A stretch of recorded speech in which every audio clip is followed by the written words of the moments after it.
बजे से लेकर 11 बजे के बीच में उपस्थित हूँ आप सबके सामने। आज जिनकी कुंडली लेकर के आया हूँ इनका नाम अमित है। ये हैं नवसारी गुजरात से। फिलहाल ये बाहर रहते हैं, मतलब भारत से बाहर, शायद अमेरिका वगैरह। शुरू करते हैं आज का कार्यक्रम। सबसे पहले बता दूं, मनुस्मृति में भगवान मनु ने क्या क्या चीजें बताई हैं, उसमें जीवन के आरंभ से लेकर के जीवन के अंत तक हमारे सामाजिक परिवेश, हमारे कर्तव्य पथ, हमारे अधिकार, हमारे संस्कार, हमारे यज्ञ, हमारे अनुष्ठान और हमारे द्वारा कौन से कर्तव्यों का पालन एक मनुष्य के जीवन में करना चाहिए, उसका ही उन्होंने वर्णन किया है। अब आपको आने वाले दिनों में गर्भाधान के बारे में पता चलेगा, पुंसवन के बारे में पता चलेगा, सीमंतोन्नयन, जात कर्म, मौजी बंधन आदि सभी संस्कारों के बारे में इस मनुस्मृति में पता चलेगा। मैं धीरे धीरे उन्हें ऐसे इसी कार्यक्रम में बताता चलूंगा। तो ये बात मनुस्मृति की है। शुरू करते हैं आज का कार्यक्रम। सबसे पहले बता दूं, इनकी कुंडली में इनका जन्म हुआ है उत्तरायण में, इस वजह से सूर्य बलवान होंगे और वो सूर्य इस कुंडली के लिए रोग भाव के अधिपति होकर के, उच्च के होकर के चंद्रमा और सूर्य, राहु, बुध एक साथ चतुर्ग्रही योग लगा करके बैठे हैं। जैमिनी ज्योतिष के आधार पर जिस ग्रह में या जिस भाव में बहुत सारे ग्रह बैठे होते हैं वो भाव बलवान हो जाता है। पर निस्संदेह यहाँ पे चंद्रमा और राहु और सूर्य के कारण और राहु और बुध के कारण व्यक्ति के जीवन में समस्याएं भी देखने को मिलेंगी। धन की चिंता बनी रहती है और धन एक जैसा कभी नहीं आता, कभी ज्यादा और कभी कम। मन की स्थिति कभी भी एक जैसी नहीं रहती है। वो विचारों में समता का भाव लेकर के नहीं बैठा है। उसके विचार कभी धनी हो जाते हैं, कभी गरीब हो जाते हैं। ग्रीष्म ऋतु में जन्मे हैं, इस वजह से अपने जन्म स्थान से जितना ही दूर जाएंगे हैं भी उतना ही धन बचेगा नहीं। अगर जन्म स्थान से निकट रहेंगे तो धन बचेगा नहीं। रविवार कृष्ण पक्ष के चतुर्दशी के चंद्रमा बड़े अच्छे नहीं होते। कृष्ण पक्ष के चतुर्दशी के चंद्रमा पापक होते हैं। इस वजह से व्यक्ति कई बार प्राइवेट सेक्टर में नौकरी करता है या कई बार अपना कारोबार स्थापित करता है। कृष्ण पक्ष के चतुर्दशी के चंद्रमा व्यक्ति को असंतुलित बनाते हैं। वह असंतुलन में रहता है, उसकी मन, बुद्धि और चित्त व्यग्रता को प्राप्त होती रहती है। अश्विनी नक्षत्र में जन्मे हैं, इस वजह से साथ में मिलकर के व्यापार कर सकते हैं। पार्टनरशिप बहुत अच्छी होती है, दाम्पत्य बहुत अच्छा होता है, बुद्धि बड़ी अच्छी होती है और व्यक्ति कुशाग्र बुद्धि का होता है। व्यापारिक होता है और अपने लाभ और अपनी हानि को पहचानने वाला होता है। विष्टिकरण, क्षत्रिय वर्ण और देवगण के होने के कारण व्यक्ति में जल्दबाजीपन की प्रवृत्ति, इंतजार न करने का भाव, तुरंत ही परिणाम प्राप्त करने की एक लालसा और निश्चित रूप से सात्विक प्रवृत्ति का है, झगड़ालू नहीं है। मीन लग्न के होने के कारण लग्न के अधिपति का चतुर्थ भाव या पंचम भाव में बैठ जाना राजयोगों की भांति परिणाम करने वाला हो जाएगा। ध्यान से समझिए, मेरी तरफ देखिए। लग्न के अधिपति जन्म कुंडली में पंचम भाव में उच्च के हैं।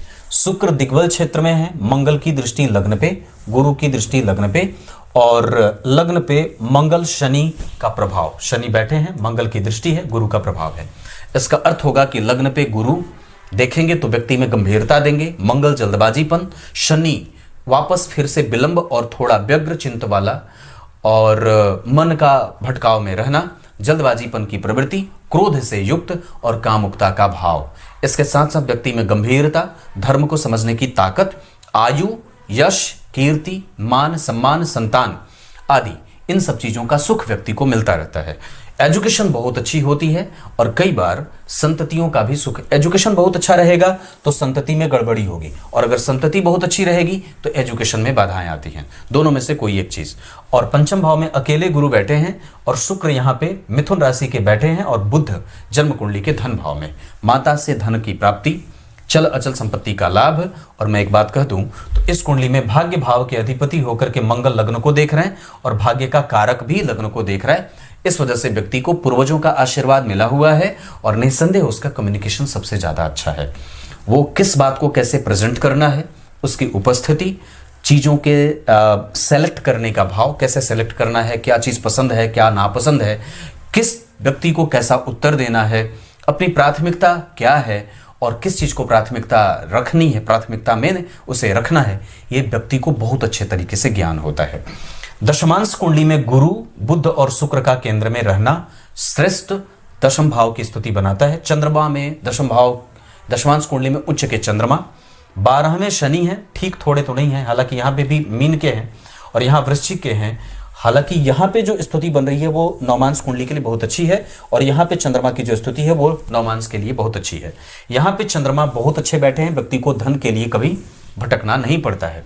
लग्न में गुरु जो जन्म कुंडली के निश्चित रूप से भाग्य भाव के अधिपति हैं और भाग्य भाव में परिवर्तन कर रहे हैं। भाग्य भाव के अधिपति के साथ दशमांश कुंडली का परिवर्तन व्यक्ति को उच्च शिक्षा, पदस्थ अधिकारी, श्रेष्ठ कर्म करने वाला, भाग्य का लाभ प्राप्त करने वाला, पूर्वजों का आशीर्वाद प्राप्त करने वाला और अपने मनोनुकूल निर्णय लेने वाला बना देते हैं।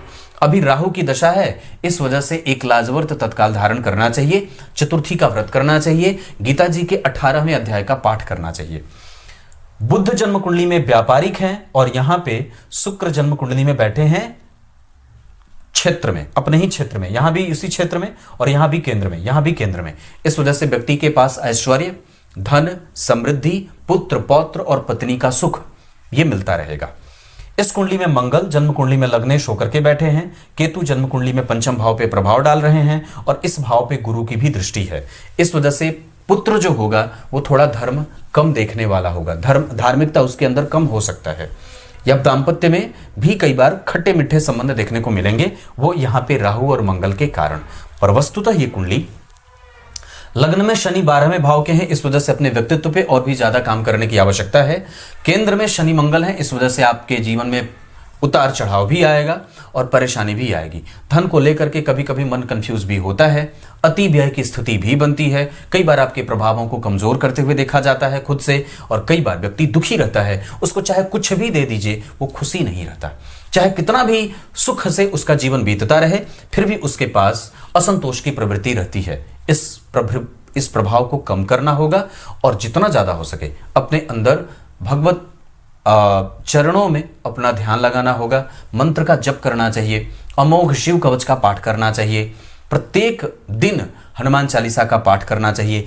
मीन लग्न की कुंडली के लिए गुरु 2 भावों के अधिपति होते हैं और पंचम में उच्च के बैठे हैं, इस वजह से व्यक्ति का यश, व्यक्ति की कीर्ति, व्यक्ति का सम्मान, उसका पद, उसकी प्रतिष्ठा और उसके मेहनत का परिणाम मिल जाएगा।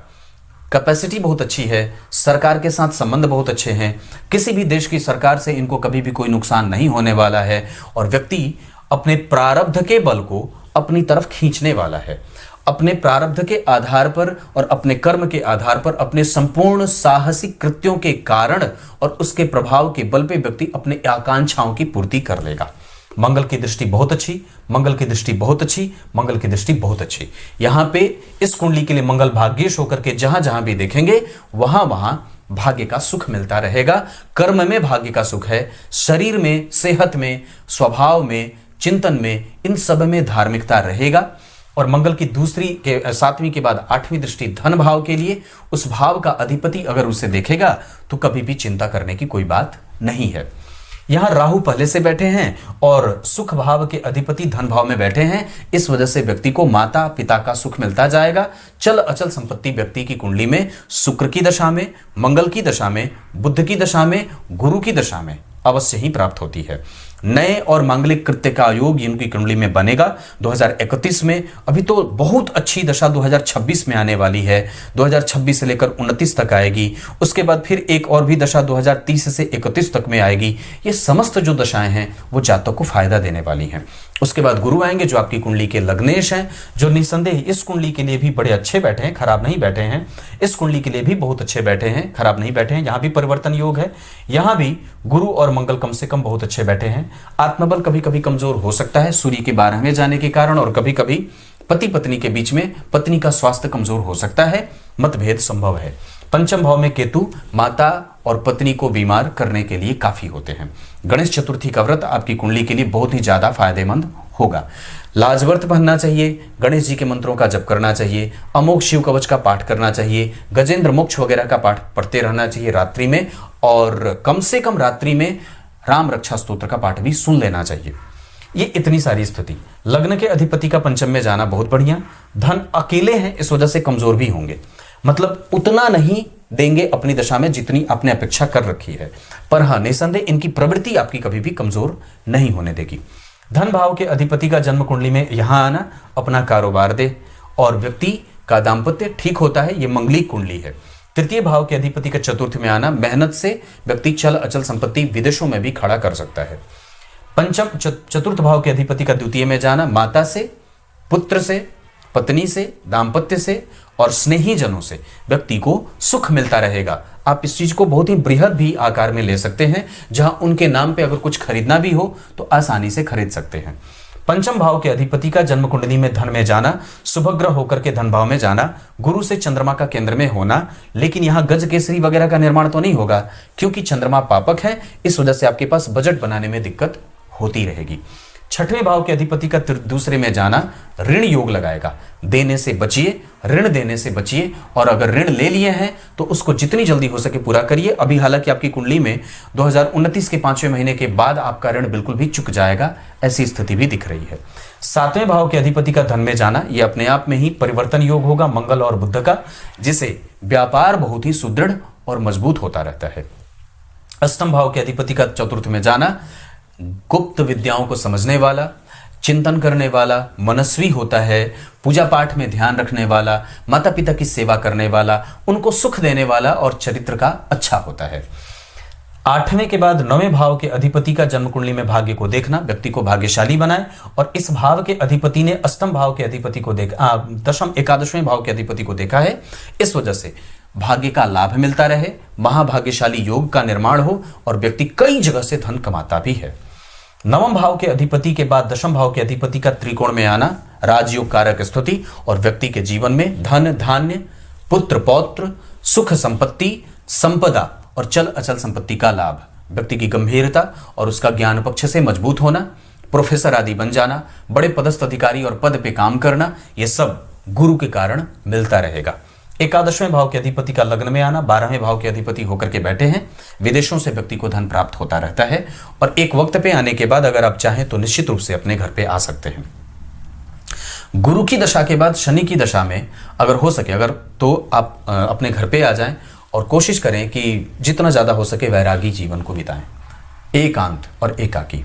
चंद्रमा यहाँ पे जन्म कुंडली में बैठे हैं अश्विनी नक्षत्र के 4 डिग्री के, और सूर्य जो बैठे हैं वो 23 डिग्री के बैठे हैं। वैसे वहां बुध 18 डिग्री के होने से सूर्य से बुध अस्त हो जाएंगे, जिसके कारण इस कुंडली में कभी कभी सुख और मानसिक शांति भंग अवश्य होगा। सूर्य और चंद्रमा का द्वितीय भाव में एक साथ आना धन को कमजोर कर सकता है और कई बार व्यक्ति को भ्रम में ले जाकर के डालने का काम करेगा। सूर्य के साथ राहु के बैठने के कारण कई बार धन हानि हो सकती है और कई बार सरकार से नुकसान भी संभव है। इस वजह से सरकारी तंत्र जैसे सीबीआई और आदि जो संस्थाएं होती हैं, या कई बार वहां के जो नगर निगम के लोग हैं, उनसे आपको परेशानी ना हो, इसका ध्यान रखना चाहिए। गुरु से सूर्य केंद्र में, गुरु से बुध केंद्र में और गुरु से शुक्र द्विद्वादश पर गुरु से शनि केंद्र में या त्रिकोण में है, तो शनि गुरु, शनि बुध, गुरु सूर्य, गुरु बुध और गुरु चंद्रमा, ये सारी दशाएं अच्छी जाएंगी। जब भी कुछ करना होगा तो मंगल और बुध की दशा आपके लिए लाभदायक होगी। बुध इस कुंडली के लिए मार्गेश भी होते हैं, इस वजह से शनि के बाद बुध वाली दशा में तो आप रहेंगे नहीं, पर हाँ इतनी बात जरूर कह दूंगा कि इस कुंडली में कमजोर दशा बीतेगी। शनि में शुक्र, शनि में सूर्य, शनि में शुक्र, शनि में मंगल और शनि में बुध, ये सब दशाएं आपकी कुंडली में शनि की दशा को कमजोर करेंगी। गुरु की दशा में शुक्र, गुरु की दशा में केतु, गुरु की दशा में सूर्य, ये थोड़े थोड़े कमजोर करेंगे। गुरु की दशा में शनि भी थोड़े बहुत लाभ के साथ नुकसान कर सकते हैं। राहु की दशा है, अभी आपको सबसे ज्यादा सावधान रहना होगा 2031 के अक्टूबर से लेकर के 2032 के अक्टूबर तक। विवाह आदि इस कुंडली में ठीक है, उसको लेकर के कभी भी चिंता करने की कोई बात नहीं है। उच्च के चंद्रमा बैठे हैं और मैं समझता हूं कि शनि कम से कम वृश्चिक राशि में बैठे हैं जो इस कुंडली के चतुर्थेश हैं, तो पत्नी के नाम पर भी अगर व्यक्ति आगे बढ़कर के कुछ करना चाहे तो निस्संदेह कर सकता है। क्लियर है? नक्षत्र के आधार पर इस कुंडली में उत्तरा भाद्रपद, मृगशीरा, पुष्य, अश्विनी, भरणी, स्वाति, अनुराधा और हस्त कोई भी काम करने के लिए ठीक रहेंगे। इसके अतिरिक्त दिन इस कुंडली के लिए गुरुवार का बहुत अच्छा रहेगा।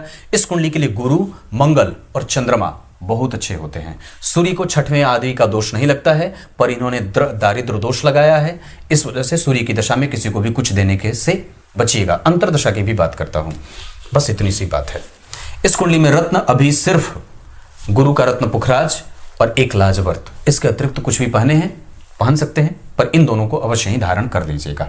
इतनी सी बात है। मंगल, सूर्य और शुक्र इस कुंडली के लिए हमेशा ही अच्छे परिणाम देने वाले ग्रह होंगे। फिर भी शुक्र थोड़ी बहुत मेहनत बढ़ाएंगे चल अचल संपत्ति खड़ा करने में। दिग्बली हैं, इस वजह से बलवान हैं। गुरु उच्चके हैं, इस वजह से घबराना नहीं है। 4 डिग्री के हैं, इनको और भी बल देने के लिए एकादशी का व्रत भी किया जा सकता है। तब तक के लिए बहुत बहुत नमस्कार।